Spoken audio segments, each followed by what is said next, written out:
Guddiga qabanqaabada shirweynaha afraad ee xisbul xaakimka talada Somalilan haya ee kulmiye oo maanta xarunta xisbigaasi kula hadlay warfidiyeenka ayaa ka jawaabay eedo uu shalay u jeediyey wasiirkii hore ee qorsheynta Maxamed Ibraahim Qabyatire oo sheegay inay ka qaban waayeen lacagtii diiwaangelinta iyo waraaqihii uu ku dalbanayay inuu u tartamo gudoomiye ku-xigeenka labaad ee xisbiga kulmiye. ugu horeyn waxaa ka hadlay madashan xildhibaan Axmed Cabdi Kichande waxaana ka mid ahaa hadaladiisii. kulmiye ayaa idin yeedhay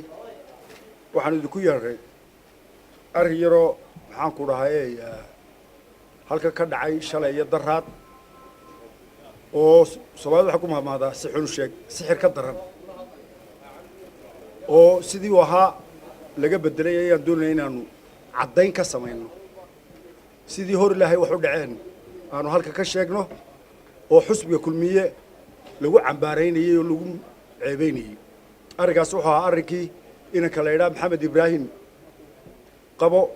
ee doonayay inuu maxaan ku dhahay sharaxo ayaan doonaynaa inaanu xogaa caddayn ka samayno arrinkaas anigu xogaal ayaanu ahaa runtii maan doonayn inaan maxaan ku dhahay ka daba hadlo laakiin haddana arrin baa iga soo saaray godka ariga iga soo saaray waxa weeye in xusbiga lagama rabo iyo reerka iyo waxba isku ma garanaysaa arrinkuna asagu taagna marka runtii arrinkaas maxaan ku dhahay u kalifay inaan halkan ugu horeeyo oo is soo taago arrinkana xogaal baa ka ahaa lillaahi wixii sidii u ahaa inaan halkan ka sheego ayaan doonayaa waxa weeye arrinkaasi khamiistii oo bishii 3 ay tahay ayuu halkan maxamed keenay hadalkiisa waxa ka mid ahaa wuxuu yiri markii dambe waa laga qabtay waa lay diiday buu ku bilaabay shirkiisa jiraay isagoo halka taagan marka waxa weeye arrinkaasi khamiista ayuu halkan noogu yimi wuxuu noo keenay maxaan ku dhahay waraaqihii uu musharaxnimada ku dalbanayay yaarjigii dabeedna halka waa ku shiraynay buuq badan baa ka jiray maalmahanba waxaanu ka fikiraynay in maxaan ku dhahay halkan aan ku shirayay inaanu maasoor tagno sababtu waxa weeye ergooyinkii baa laga shaqaynayay dabeedna way noo soo hortugali weyday in maasoor aanu tagno dabeedna askar baanu soo kororsanay waxa hadalkiisa ka mid ahaa askar baa meesha la dhigay askartu waxa ahayd niman meesha iska joogay oo maxaan ku dhahay ergooyinka dadkii u socday waxa ay ahayd inay ma garanaysaa kantaroolaan wuxuu yiri gudoomiyaha aqalka iga xidhay buu yiri aqalkuna hoosta ayuu nooga xidhnaa sababta looga xidhayna waxa weeye si aan u shiri karno oo dadka u socda ergooyinka iyo waxa iyo maxaan ku dhahay liisaska la xareynayay traafigooda in maxaan ku dhahay liiska ay ahayd wax asaga loogu jeedo ma ahayn markii aanu shirkii dhameynay baan waxaan nidhi waar nin sida arjigii iyo lacagtii ayaa dabadda inoo taagan arjigiisa waa idin aynu lacagta ka qabanno ayaan nidhi dabeedna waan u soo baxnay keen baanu nidhi haddii labadii waraaqihii waanu eegnay haddii labadii leeyahay markaan waraaqihii eegnay waa khamiistii weeye bishii 3 dabeedna waxa dabeedna markii la eegay waxa lacagtii keen wuxuu keenay jeeg ayuu keenay haddii labadii leeyahay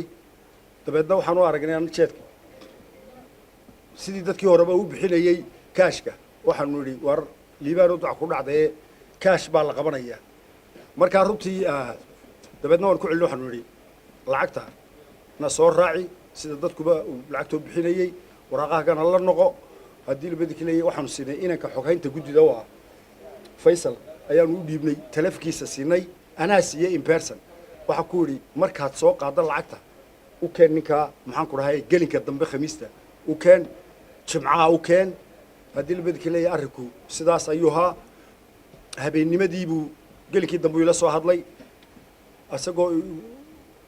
maxaan yeelaa buu yiri dabeedna habeennimadii waan saragnay habeenimada waxaan u sheegay inaanan anigu meesha tegin xafiiska inuu sheegay xitaa inuu bixinayo marka waxa weeye horta arrinkaas sidoo ahaa wuxuu sheegay in aan loo diiday inuu meesha waraaqaha maxaan ku dhahay haddii labadii leeyahay laga qabto waraaqaha waxa lagu diiday in laga qabto lacagtii ahayd inuu bixiyo ee dabaajiga ahayd ayaa la socon lacagta laba cisho ayay ahayd inuu keeno laakiin taa muu samayn markaa runtii waxaa ka muuqatay anigu markii hore daacad baan ka moodayay runtii laakiin waxaan ka fahmay maxaan ku dhahay inaanu doonayn nin maxaan ku dhahay lacag bixiya inuu daydeeyay in la yidhaaho maxaan ku dhahay dilibeedkii leeyahay kaa qaban mayniyo waxaa dabeedna uu waraaq caynkaas oo kale ah sameeyo sidoo kale wasiirkii hore ee cadaaladda Somaliland Axmed Cadare ayaa ku tilmaamay qabyo tire nin aan doonaynin in uu tartamo waxaanu yiri hase yeeshee waxa ii muuqatay inuu aan ugu talagelin murashax noqdo waayo qofku murashax noqonaya waxa weeyaan sidii ay raggii ka horeeyayba isagoo ayagoo wataan alaabtoodii kii u imanayeen inuu yimaado bay ahayd isagoo team dhan wata oo aad moodaan saxaafadda daymanka eegtaan mujtamaca daawanaya TV-gii dib ugu noqda albaabka markuu ka soo gelayay banaanka gaadhu ka degayay kabar dawladda socday ilaa uu soo gelayay ee qof doonay inuu application dhiibaa muu soo kaxaysan saxaafad dadna muu soo kaxaysteen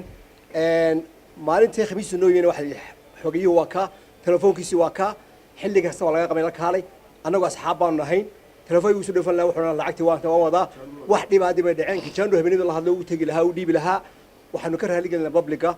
in xisbigan uu yahay xisbi lagu tartami karo aan cidna loo diideyn ugu dambeyntii gudoomiyaha guddiga qabanqaabada shirweynaha afraad ee xisbiga kulmiye Cabdikariin Xinif ayaa ka hadlay tirada musharaxiinta ay ilaa iyo hadda diiwaan geliyeen iyo in xisbiga kulmiye aanu istaagi doonin eeda ay cidi u soo jeedisay hal soo weydiiyo qof kaliya oo intaad u tagtay jiray lacagta iga qabo oo ka diiday ma jira baldhaha qof kaliya la kulmay iyo qof uu yiri waxa sida wixii la iga rabay ee iga qabta oo ay isba arkeen haduu jiro annaga dambiga qaadanayna arrin uu ku soo tala galay bay ahayd gaariga dibadda kaga soo degay idinka qaarkiin baa la socday gaari dhan oo wariyaalu watay